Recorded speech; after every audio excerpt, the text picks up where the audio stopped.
자, 이 시간에는 기타 전표 입력 중에서 아래에 있는 통장 거래 자동 입력에 대해서 배워보도록 하겠습니다. 통장 거래 자동 입력은 우리 일반 전표 입력에서 이 연습 문제에 통장 거래 내역을 입력하는 게 있었죠. 근데 그 내역이 사실은 통장 거래 입력하는 게 굉장히 시간이 많이 걸려요. 거래 내역이 일단은 거래 내역이 너무 많아서 그걸 일일이 다 맞추는 게 시간이 되게 많이 걸리죠. 그래서 예전에 법인 결산하고 이러면은 뭐 날세워서 하는 경우가 대부분이었어요. 내역을 전부 다 일일이 다 손으로 다 입력해야 되니까.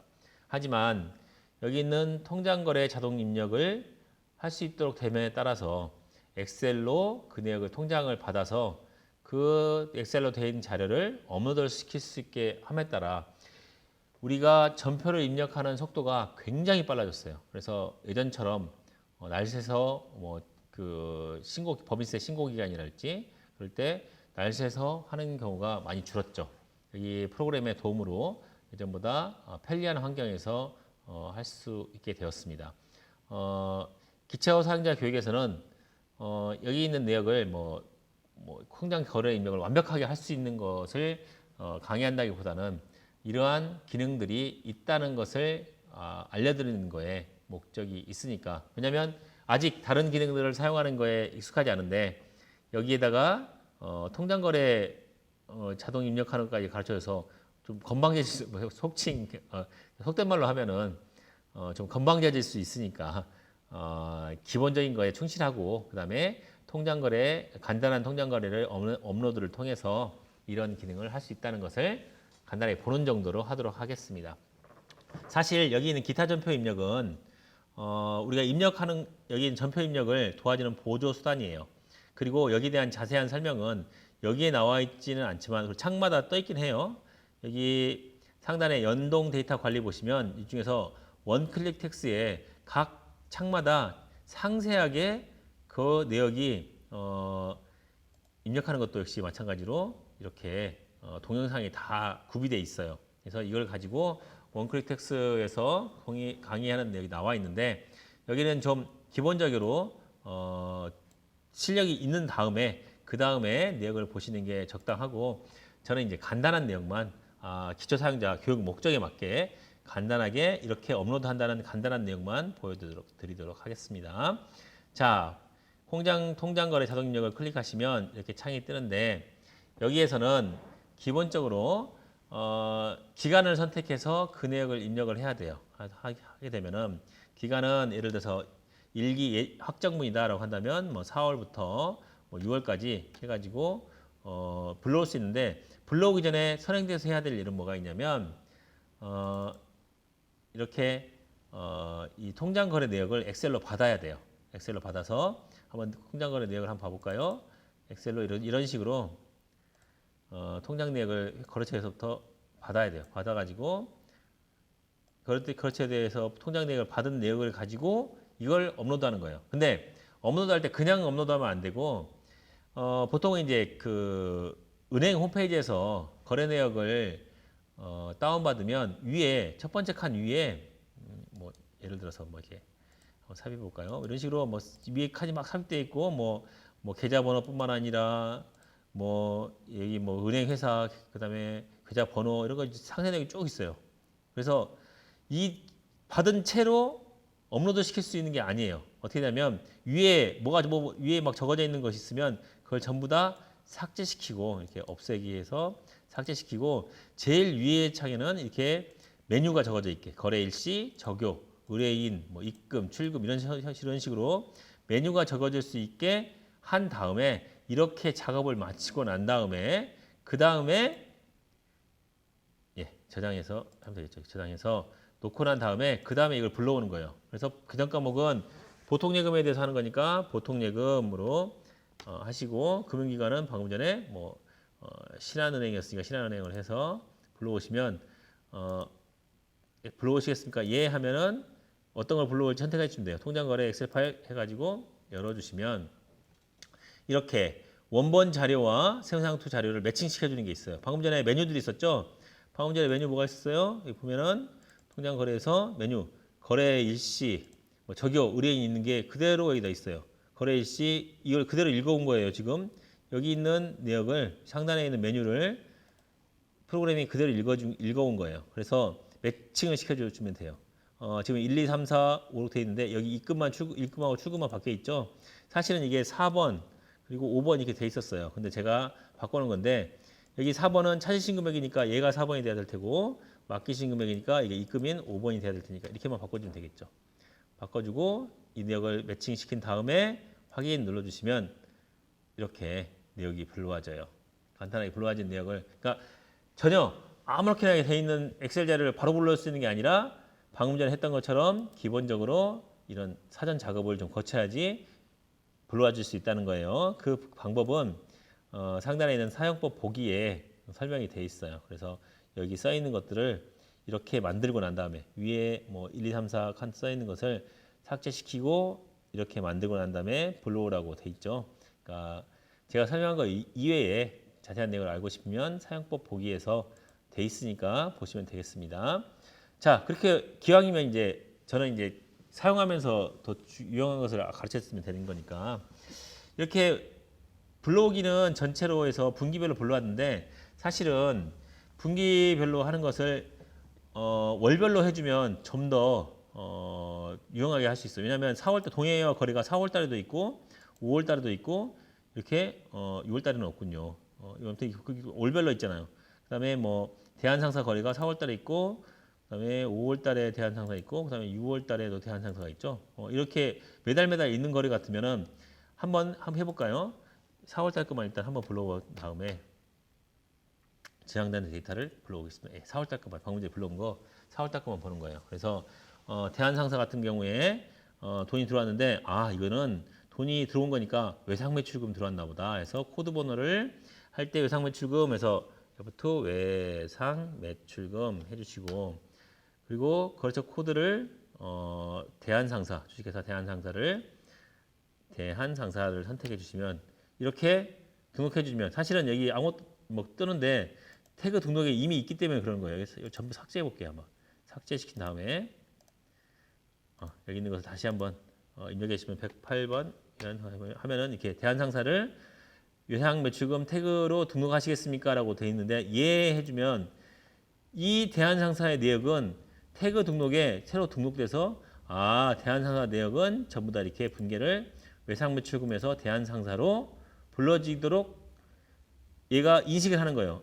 등록이 됐어요. 그러면은 지금은 4월 달에 하나 등록했지만 예를 들어서 이제 5, 6월 달에 대한상사가 있는 것을 5월 달과 6월 달로 가시면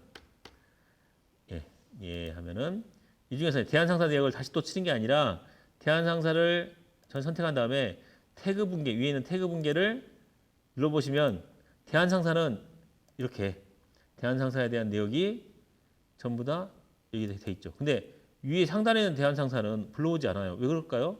여기는 맡기신 금액이 아니라 찾으신 금액이 내역이 있기 때문에 그런 거예요. 이건 또 별도로 태그 등록을 통해서 별도로 등록하시면 돼요. 이거는 외상매입금, 외상매출과 외상매입은 얘는 외상매입금이 별도로 있다. 해서 외상매입금 해가지고 여기 마찬가지로 여기 찾으신 금액에 있는 것은 외상매입금으로 등록할까요? 예 하신 다음에 대한상사 등록해 두시면 이런 데이터가 이렇게 태그 등록에 쌓이고 쌓이면 맡기신 금액, 찾으신 금액 쌓이고 쌓이면 맡기신 금액은 외상매출금으로 찾으신 금액은 외상매입금으로 이렇게 해서 데이터가 쭉 누적되면 나중에 전체 다 전부 내역을 한꺼번에 불러올 수 있게 되는 거예요. 지금 이제 한 개, 두 개만 하니까 돼 있는데 이 내역이 전체다. 뭐 동해 같은 경우에도 마찬가지로 외상매출금을 해서 등록하고 코드도 외상매출 동해도 해서 한다.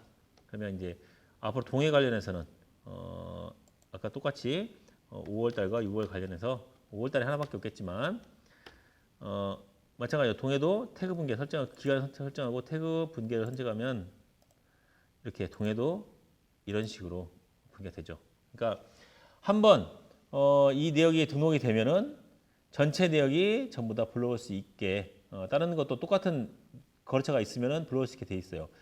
거기에 또 그 태그 등록에서 또 기능이 뭐가 있냐면 지금은 이렇게 주 동해에 돼 있으니까 동해에 대한 것 불러오지만 예를 들어서 동해 외에 뭐 주동해 뭐 연도가 뭐 일자가 적어지는 경우 있어요. 동해 뭐 1월 달, 뭐 동해 2월 달 적어지는 경우는 그런 경우에는 그냥 여기 나온 것처럼 동해자만 들어가게 하면은 다 동해로 인식할 수 있게 옆에 태그 추가에다가 뭐 별표 동해 해가지고 뭐 01, 02 써 있으면 그 별표. 그래서 이 5글자 중에서 앞에 2글자가 동해만 써 있으면 똑같이 불러와 주세요라고 추가로 태그 추가를 해두시면 여기에 대해 써 있는 동해자 써 있는 것은 전부 같은 거래로 인식해서 아래에 있는 것처럼 거래 분계를 해줘요. 그런 기능도 있어요. 그러니까 여러분들이 사용하시면서 간단하게 이렇게 등록을 통해서 통장을 한 번만 저 앞에 이제 몇 번만 그 수고를 거치면 1년 할 때 뭐 처음에 이제 첫 달 하는 게 제일 힘들 테고 그다음에 두 번째 할 때 조금 힘들고 1년 거 하는데 힘들고 할 텐데 1년 지나고 2년 지나면 처리하는 속도가 훨씬 빨라져요. 처음에 1년 거 하는데 뭐 시간 3시간 걸렸으면 다음이 1년 거 하는 데는 뭐 1시간이면 끝난다든지 이런 식으로 급속도로 시간이 빨라질 수 있으니까 여러분들이 이 통장 자동거래 입력을 통해서 입력해 주시면 되겠습니다. 상단부에 있는 내용 계정 있는 것을 기왕에 있으니까 설명을 해드리면 이 환경 설정은 뭐 태그 분계랄지 자동거래자 등록이랄지 이런 것들을 뭐 기본적으로 할 것인지를 선택하는 건데 있으니까 그대로 더 두시면 되겠죠. 근데 여기 뭐 하고 싶지 않은 게 있다 그러면 체크를 없애고 하시면 되겠죠. 태그 등록은 방금 전에 보여드렸듯이 등록을 해두시면 그 내용을 나중에 그대로 태그 분계를 할 수 있게 하는 내용이고 일괄 등록 역시 뭐 일괄적으로 선택해가지고 선택할 수 있게 여기 그 외의 것, 이 외의 것은 전부 다 뭐 알 수 없는 거다. 그런 한다면 알 수 없는 선택으로 할 수 있게 되겠죠. 이건 이제 왜냐하면 이건 분계가 안 돼 있으면 전송이 안 돼요. 예를 들어 이제 이게 선택을 하더라도 전송을 하려고 봤더니 여기 있는 것들은 없는 것들은 전송이 안 된다는 거죠. 그래서 전송을 하려고 했더니 이 계정 코드는 필수 항목이다 해가지고 이게 전송이 안 돼요. 여기만 이미 계정 과목이 적어져 있는 것은 전송이 돼요. 이렇게 입금 데이터를 전송했습니다라고 표시해야 되는데 여기에 계정 과목이 적어져 있지 않은 것들은 선택해서 전송하려고 해도 어떻게 된다? 이렇게 계정 과목이 적어져 있지 않기 때문에 전송할 수 없습니다라고 뜨니까 이런 경우에는 여기 일괄 등록을 통해서 일단은 전송을 시켜야 되니까 뭐 찾으신 금액에 대해서는 뭘로 그다음에 맡기신 거에서 뭘로 해서 설정을 해두시면 일단 전송은 다 해놓고 나중에 수정할 수 있으면 되겠죠. 해가지고 할 수 있도록 만들어 놓은 게 일괄 등록이고 저장은 하던 중간에 다른 걸 하고 싶으면 저장을 눌러가지고 저장시켜 놓고 다른 거 하다가 다시 와서 다시 통장 입력 치면은 여기서 이제 4, 5월하고 6월달 해서 금융기관 해서 데이터 저장되어 있으니까 불러오겠습니까? 예. 그래서 전체 내역을 다시 불러올 수가 있겠죠. 그죠? 자, 그리고 옆에 이제 태그 분계 내역은 방금 전에 살펴봤고, 일괄 분계 살펴봤고, 미분계 체크는 이 중에서 분계되지 않은 것을 체크하면은 이렇게 분계되지 않은 것만 체크해가지고 아까 봤던 일괄 등록에 등록하시면 이렇게 되겠죠. 그러면 훨씬 더 간편하겠죠. 그리고 뭐 전송 미포함과 포함해서 선택사항을 줘서 체크할 수 있고 라인 추가는 여기에 지금 한 줄로 되어 있는데 사실은 한 줄을 더 하고 싶다. 일부는 외상매출금이고 뭐 일부는 뭐 다른 거다라고 한다면 뭐 라인 추가해서 한 칸을 더 만들 수도 있어요. 이런 식으로. 라인 삭제는 똑같은 것을 라인 삭제하면 이 라인을 삭제할 수 있고 그런 식으로 구성이 되어 있습니다. 전송은 방금 전에 봤듯이 이 분계된 것을 체크하고 전송할 수 있는 기능이고 여기 기재 내용 적용은 지금 적용이 아무것도 없잖아요. 근데 이 기재 내용을 누르면 이렇게 기재 내용이 적용가 될 수 있게 만들 수 있는 거예요. 그리고 의뢰인을 거래처명을 바꿀 수도 있는 거예요. 이 거래처가 지금 없잖아요. 근데 의뢰인에 있는 적어져 있는 것을 의뢰인을 거래처명을 하시면 이렇게 의뢰인이 거래처명이 바뀌었죠. 이렇게 바뀔 수 있게 체크해 놓은 것마다 전체를 다 체크하고 싶으면 의뢰인 거래처인데 의뢰인 거래처명을 바꿔주시면 전부 다 의뢰인이 거래처명으로 바뀌게 되겠죠. 다만 이렇게 된 것이 태그 등록으로 등록되지는 않아요. 태그 등록을 태그 분계를 하면은 다시 바뀌어요. 이렇게 이런 식으로 바뀌게 되겠죠. 그런 편리하게 할 수 있는 기능들이 쭉 있습니다. 물론 이것도 역시 아까 엑셀 자료 불러오기를 통해서 불러와서 볼 수도 있는 거고. 자, 이렇게 간단하게 우리가 통장 내역을 일일이 손으로 다 입력하는 번거로움 없이 할 수 있도록 도와주는 거예요. 그러니까 세무상 2에서 일반적 입력에서 통장 내역을 하나씩 다 입력하지 않더라도 여기 있는 통장 거래 내역은 통장 내역에서 할 수 있는 거죠. 이렇게 전송되는 것은 삭제시킬 수 있어요. 보시면 이 일반적 입력에서 뭐 4월부터 6월까지 내역 보시면 여기 내역 중에서 뭐 어떤 것이 왔는지 이렇게 눌러봐야겠죠. 통장 거래 내역이라고 표시가 되는데, 근데 일일이 눌러보려면 얼마나 힘들어요. 그렇죠? 그럴 때는 어떻게 한다? 위에 아까 우리가 메뉴 중에 살펴봤던 일괄 삭제 및 기타를 클릭하시면 통장 거래 자동 거래에 붕괴된 내역이 되는 거예요. 그래서 선택하시면 확인 선택하시고 체크하셔야 돼요. 기본 체크가 되어 있지만은 체크를 취소할 수도 있고 체크할 수도 있어요. 한 다음에 확인 누르면 네 하면 우리가 통장 자동 붕괴된 내역만 별도로 불러와요. 근데 이 내역을 다시 한번 전송하고 싶다, 없애고 싶다고 한다면 여기에서 삭제 누르시면은 선택하고 난 다음에 삭제 누르시면 삭제되고 없어지는 거예요. 이건 뭐에 쓴다? 이렇게 방금 전에 보조적 수단에 의해서 전송된 것들을 한꺼번에 선택할 수도 있고 삭제시킬 수 있는 기능이 일괄 삭제 및 기타 되겠습니다. 일반전표 입력에서 이전에 약간 일반 전표 입력할 때는 이 내역이 없어가지고 못했는데 방금 전에 통장 거래 자동 붕괴를 했기 때문에 그걸 가지고 하시면 되겠습니다. 자, 이 정도로 해서 간단하게 통장 거래 자동 입력을 살펴봤습니다. 상세한 내역은 아까 봤듯이 원클릭 텍스트에 가시면 그 창에 이 동영상이 있으니까 그걸 보시면서 배우시면 되겠습니다. 여기는 이제 우리 기초 사용자 강의 목적에 맞게 이런 기능이 있다는 것을 설명을 해드렸습니다.